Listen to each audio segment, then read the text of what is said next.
Damos la bienvenida al doctor Bernardo Vega. Él fue decano de la Facultad de Medicina y es un prestigioso profesor de la Facultad de Medicina de la Universidad de Cuenca. Doctor Vega, nos encontramos justamente cumpliendo un año desde el anuncio de la detección del primer caso de coronavirus en Ecuador. En este año transcurrido queda un saldo oficial de casi 16,000 personas fallecidas. Quisiéramos su punto de vista sobre cómo nos encuentra la situación actual. Muy buenos días. Realmente un placer estar nuevamente en su programa y creo que cómo nos encuentran, realmente nos encuentra en una situación bastante crítica, creo yo, haciendo un recuento de lo que ha pasado durante este año, amén de las situaciones complejas que se han dado desde el sector más bien de la corrupción que ha imperado en este sentido. El número de muertes y el número de casos de coronavirus no está controlado, está más bien lejos de que se haya una disminución de los casos y creo que estamos todavía sufriendo los efectos de las festividades de carnaval, de Año Nuevo y de fin de año, sumadas a las de carnaval. Eso ha hecho que básicamente en las últimas semanas, específicamente en la provincia de La Suay, tengamos un número alto de casos y obviamente una demanda y una ocupación de camas hospitalarias y un número de muertes bastante elevado, lo que nos hace pensar en una segunda ola. Por otro lado, a nivel nacional, se ha podido registrar efectivamente producto del carnaval, producto de estas festividades que se dieron inclusive en las elecciones, un repunte bastante importante de casos por semana, sobre los 8,000 casos por semana o durante la última semana a nivel nacional. Vemos o esperamos que ver esta situación, esta aceleración en las próximas semanas también en la provincia de La Suay. Si bien en la última semana ha habido un menor registro de casos positivos para COVID, pero sin embargo las unidades de terapia intensiva y las unidades de atención a pacientes COVID todavía siguen con una altísima demanda. ¿Cómo se Es, encuentra en cifras la ciudad de Cuenca, la provincia de La Suay y la zona 6? bueno, en la última semana en la provincia de La Suay existen 289 casos desde el 22 al 28 de febrero, es decir, una reducción de aproximadamente un 8% con respecto a la semana anterior. En número de muertes, básicamente se presentaron 6 muertes durante la última semana, que es un poco más, es el doble de las muertes que teníamos en la semana anterior, que fueron 3. En la ciudad de Cuenca existen o se registraron 206 casos en la última semana, del 22 al 28 de febrero. Esto quiere decir más o menos 29 casos al día, una ligera disminución, un 10% menos en relación a la semana anterior. Si bien de alguna manera las cifras, hay una disminución o se registra un número de cifras, como lo venía mencionando a nivel nacional, existe un incremento más bien bastante importante. Habrá que ver qué sucede en la próxima semana. Recordemos que después del contacto aproximadamente entre los 7 a 10 días viene la manifestación de los síntomas y justamente en ese momento es donde se realizan los exámenes muchas veces a pacientes o personas sintomáticas y el número podría crecer en las siguientes semanas, Hemos ¿no? conversado, doctor Vega, con algunos colegas suyos. Dos de ellos nos han exteriorizado su preocupación porque han atendido una cantidad inusual de pacientes de edad menor a los 40 años, que era considerado como un grupo menos vulnerable. ¿Tiene usted alguna información al respecto? Efectivamente, creo que ha sido de conocimiento público esta preocupación, que no es reciente, sino se ha venido dando a lo largo durante toda la pandemia. Recuerdo inclusive que las cifras que presenta el propio Ministerio de Salud o la Coordinación Zonal habla de COVID en adultos y COVID en niños. Es decir, un síndrome inflamatorio sistémico que se presenta en los niños puede llegar a producir complicaciones graves pulmonares, renales, que inclusive ha cobrado la muerte a aquellas personas menores de 18 años. En el porcentaje o en la letalidad que tiene sobre esta edad, definitivamente hay un cambio bastante marcado el que se da yo diría, sobre los 40, 50 años.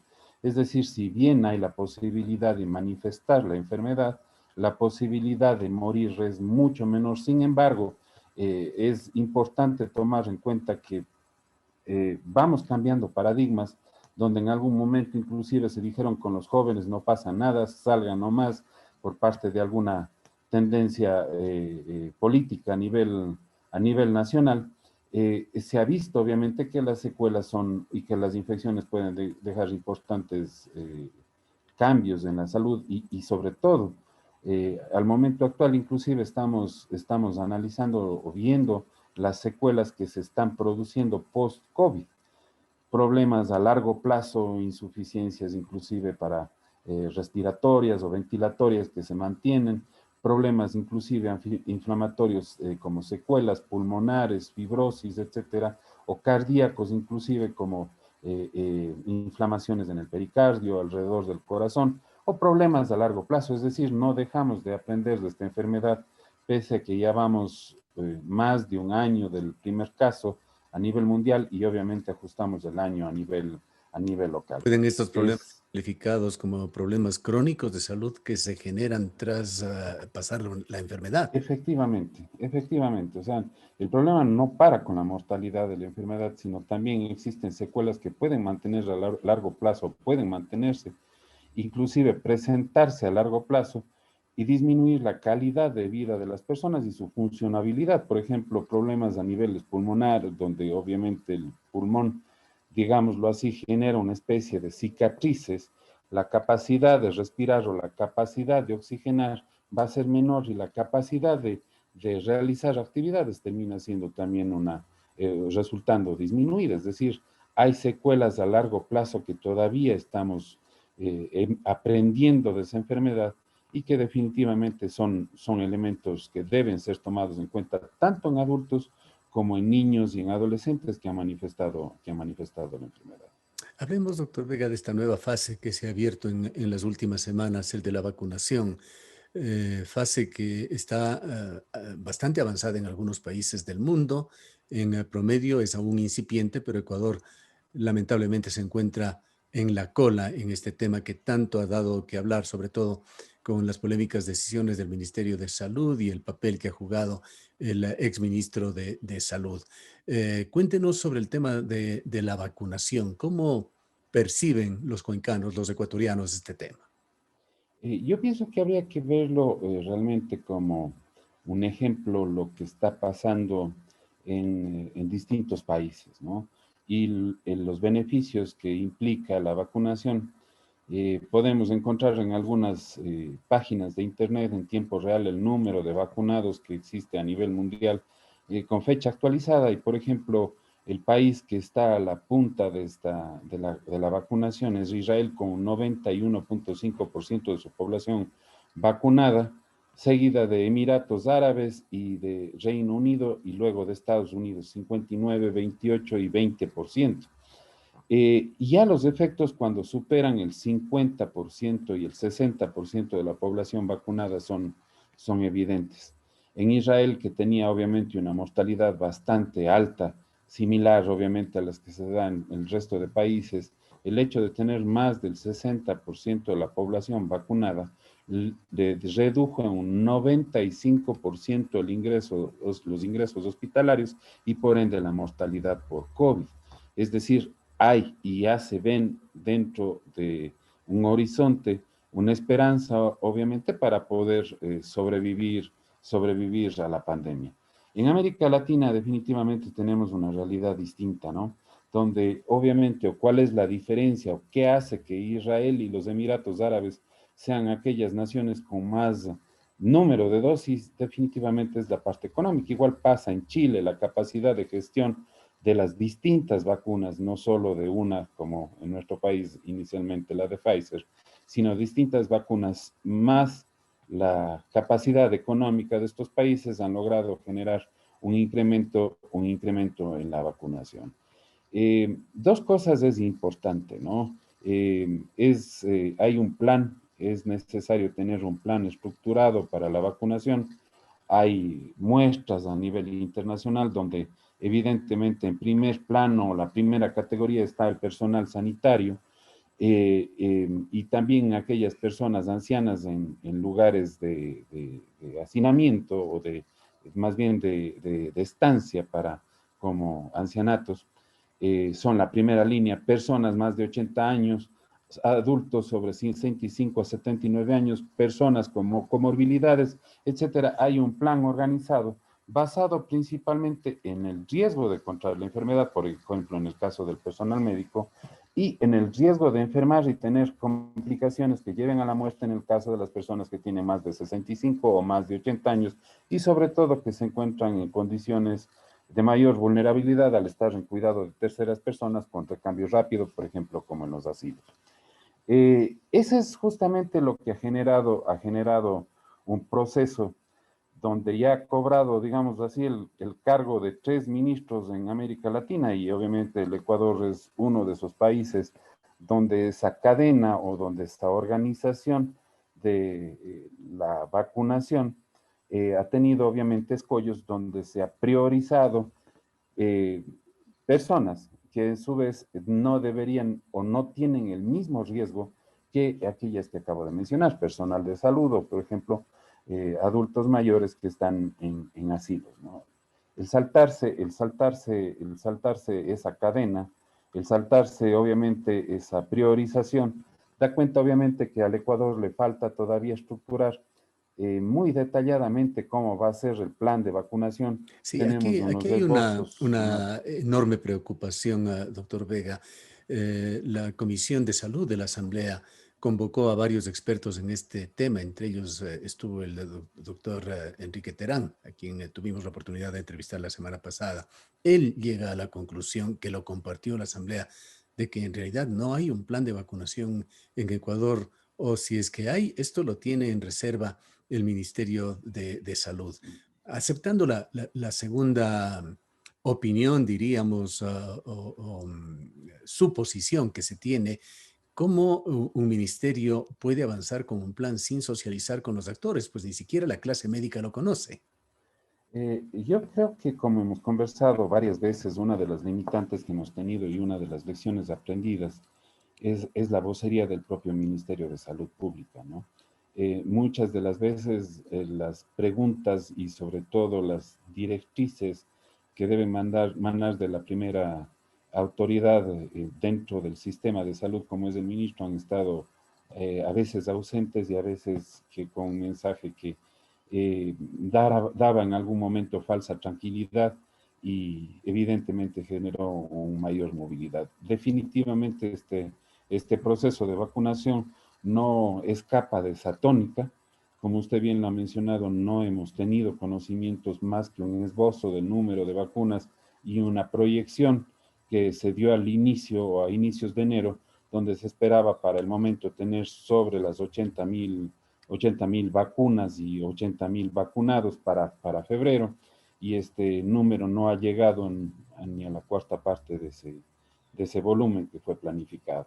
Por otro lado, también es importante recordar que al no conocer y no tener un plan de vacunación, la vacunación se vuelve un cajón desastre donde definitivamente podría discrecionalmente incluirse o retirarse personas sin un mayor criterio. Y eso es lo que creo que ha sucedido. Es necesario reformular, es necesario transparentar, es necesario participar y hacer copartícipe del plan de vacunación basado justamente en un criterio de riesgo. No olvidemos una cosa bastante importante, que esta fase o esta etapa de vacunación masiva, una etapa poblacional de la vacuna, es parte del proceso de investigación de la vacuna, es la etapa 4 de investigación de la vacuna. Es decir, la etapa 3 es la etapa clínica donde ha demostrado la seguridad y la eficacia de la vacuna, pero la etapa 4 es obviamente esa implementación a nivel poblacional, donde cada una de las personas vacunadas tiene que tener o debe tener un seguimiento exhaustivo, prolongado, para identificar justamente qué grado de funcionalidad ha tenido la vacuna, qué grado de eficacia ha tenido la vacuna, si ha habido efectos colaterales, etcétera, en varios periodos, primera vacunación, segunda vacunación, y obviamente efectos a largo plazo que se pueden ir presentando. Y eso justamente, o de eso se trata también al tener una priorización dentro del esquema de vacunación. El diseño de los estudios que fueron generados, evidentemente plantean, inclusive recomiendan la seguridad a ciertos grupos poblacionales y en un orden preestablecido, inclusive para ir posteriormente captando a un mayor número de personas, como por ejemplo está sucediendo en España y Chile, donde ya se ha vacunado los grupos prioritarios y ahora están pasando a los grupos Hay poblacionales. una prelación que es universal, que se repite en cada país. Efectivamente, y creo que no hay una discusión bastante grande, más o menos esta priorización que le mencionaba hace un momento, divide en 8 grupos, sin embargo, también va a depender del número de vacunas, es decir, la priorización, usted tiene prelación, digamos así, dentro de los grupos prioritarios a ciertos grupos más vulnerables por posibilidades de contraer la infección o por las posibilidades de morbilidad que tiene la misma. Y en Entonces, esta prelación, ¿cómo entran aquellos grupos privilegiados que han sido considerados también como grupos VIP, que han generado graves conflictos en Argentina, Perú, Ecuador? mire, definitivamente estos grupos eh, realmente no están dentro de esta categorización o de esta prelación en primera línea de, digámoslo así, o en la primera lista de personas a ser vacunados. Personal sanitario, como mencionaba, luego adultos mayores, problemas o personas con comorbilidades, personas institucionalizadas o en riesgo de exclusión social, y ahí justamente volvemos a retomar centros de refugiados, migrantes, prisiones, personal esencial, transporte, educación, fiscalía, jueces, etcétera, y mayores de 55 años y después a la población en general. Esta es la prelación. Como usted puede ver, el saltarse esta línea de alguna manera no es un beneficio, no es un beneficio poblacional, no es un beneficio que genere obviamente a la sociedad o al país.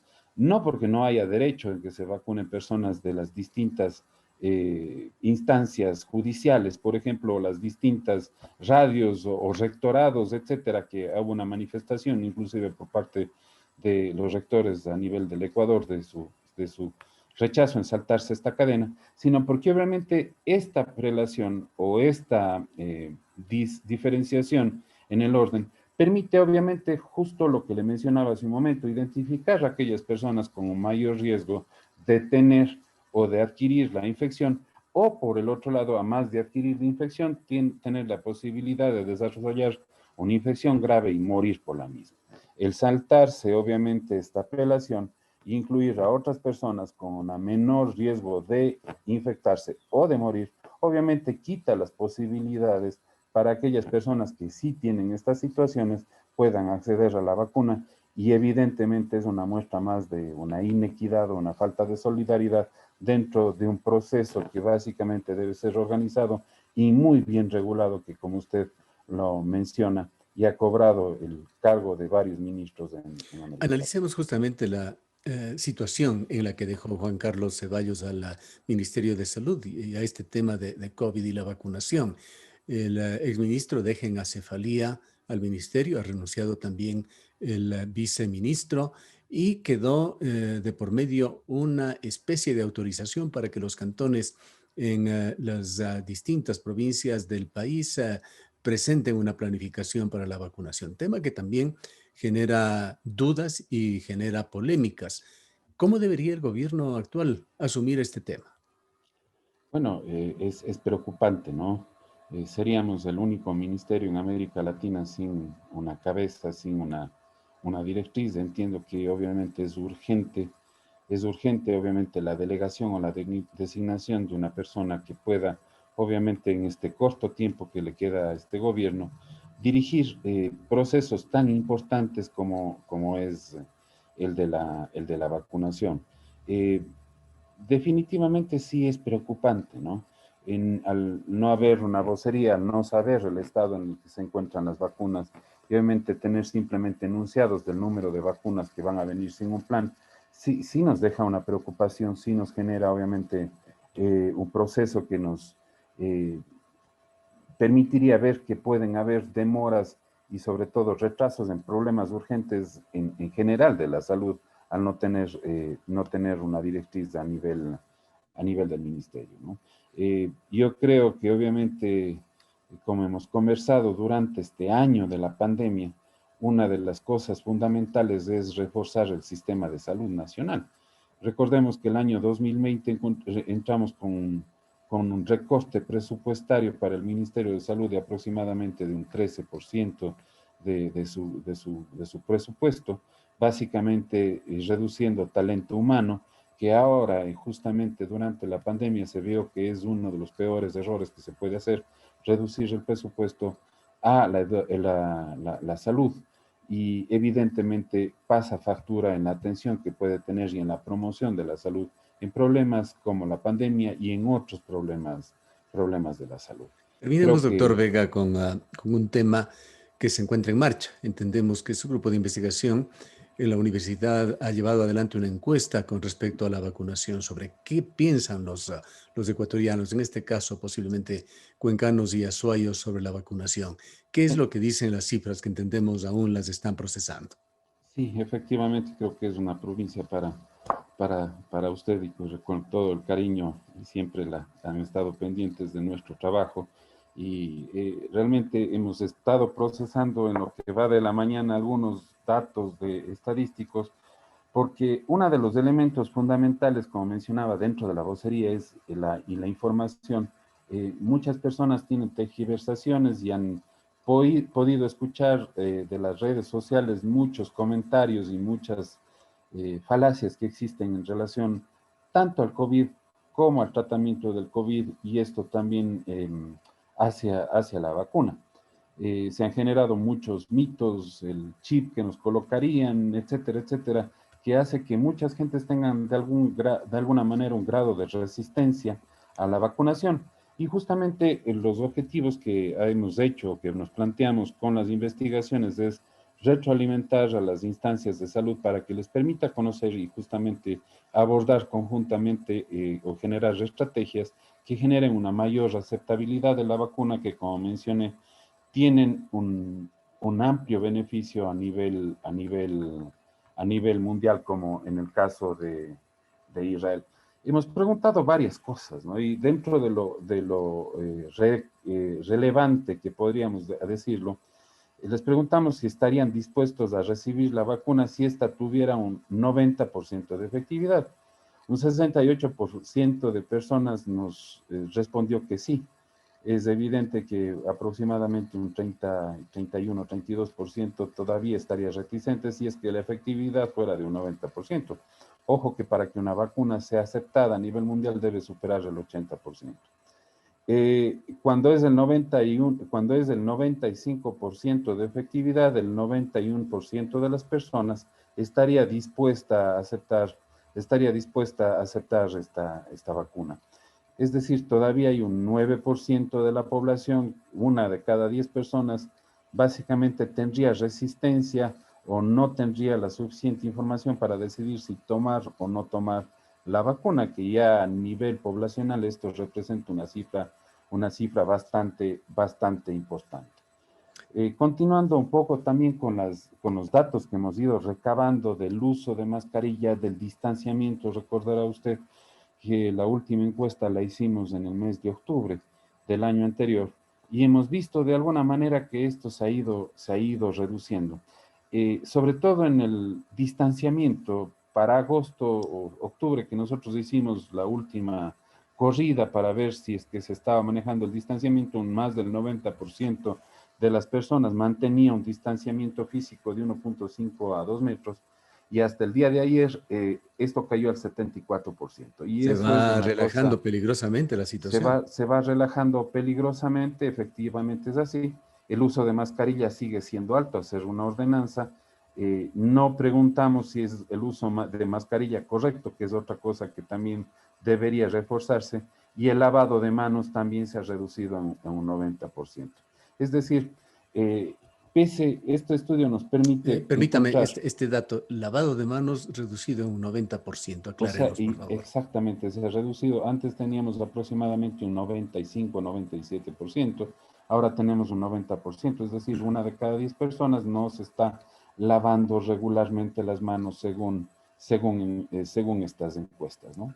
Entonces, son situaciones, o por ejemplo, taparse, cubrirse boca, nariz, a toser, esto cayó un 74%, teníamos sobre el 90%. Esto con unos datos preliminares, lo que nos hace prever que adicionalmente a un incremento del número de casos, que obviamente estas medidas se promocionaron cuando teníamos alrededor de 60, 70 casos por semana, hace un año, digamos por semana, sí pues hace un año. Ahora que tenemos alrededor de 200 a 300 casos por semana, estas medidas cobran una mayor importancia y lo estamos evidenciando y estamos viendo que más bien han tenido un relajamiento antes que un reforzamiento en estas etapas críticas que tenemos en la actualidad. Terminemos, doctor Vega, con una brevísima opinión sobre la variedad de oferta que se tiene en el mundo con respecto a las vacunas. El ministro Ceballos habló de Sinovac, la vacuna china, que se habría comprado 2 millones de unidades para acá, para Ecuador, mientras a nivel internacional se acaba de aprobar una nueva vacuna con menores requerimientos de exigencia en cuanto a su conservación y de una sola aplicación, la de Johnson y Johnson. Efectivamente, yo pienso que una de las situaciones importantes que también ha merecido observaciones a nivel local es que depender de un solo tipo de vacuna con la oferta limitada en la producción a nivel mundial redunda obviamente en un menor número de personas que puedan acceder a la misma. Esto pasó con Pfizer. A nivel mundial, en los países de Europa, no están atados, digámoslo así, a un solo tipo de vacuna, están en marcha o están procesos de vacunación tanto con Pfizer, con AstraZeneca, etcétera, con las distintas vacunas que han sido aprobadas por los distintos países y sobre todo en Europa por la EMA y en Estados Unidos por la FDA. Un ejemplo, colegas en Bélgica, el esposo recibió Pfizer y la esposa recibió AstraZeneca. Es decir, es necesario negociar con varias casas comerciales en el sentido de que pueda tener la posibilidad de adquirir un mayor número de dosis.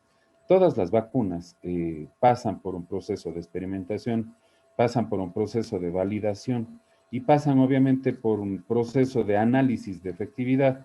Las vacunas que están o han pasado la fase 3, entre ellas Sinovac, la vacuna china, o por ejemplo Johnson y Johnson, a las que se le ha dado también el uso o la permiso para uso en emergencia por parte de la FDA, son elementos fundamentales que garantizarían de alguna manera la eficacia y permitirían obviamente la aplicabilidad a nivel mundial. Yo pienso que una de las formas de prever esto es justamente el aval que es concedido por la Organización Mundial de la Salud, la Agencia de Administración de Drogas y Alimentos de FDA en Estados Unidos y la EMA, la parte de Europa, también de alguna manera nos dan un criterio de positividad para el uso de vacunas. Y a nivel nacional también tenemos la Agencia de Control Sanitario, como es el ARCSA, que nos permite obviamente tener una efectividad en la vacuna. Yo pienso que son útiles.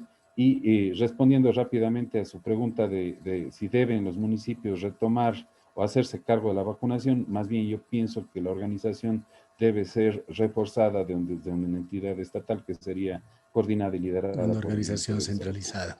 Gracias, doctor Vega, por habernos atendido. Muchísimas gracias por la entrevista. Un buen día. Declaraciones del doctor Bernardo Vega, experto en la COVID-19, quien viene realizando con un equipo de investigación una investigación bastante cercana de cómo se está tomando la pandemia desde diversas facetas aquí en la provincia de La Suay y en la zona 6. Nos vamos a una breve pausa.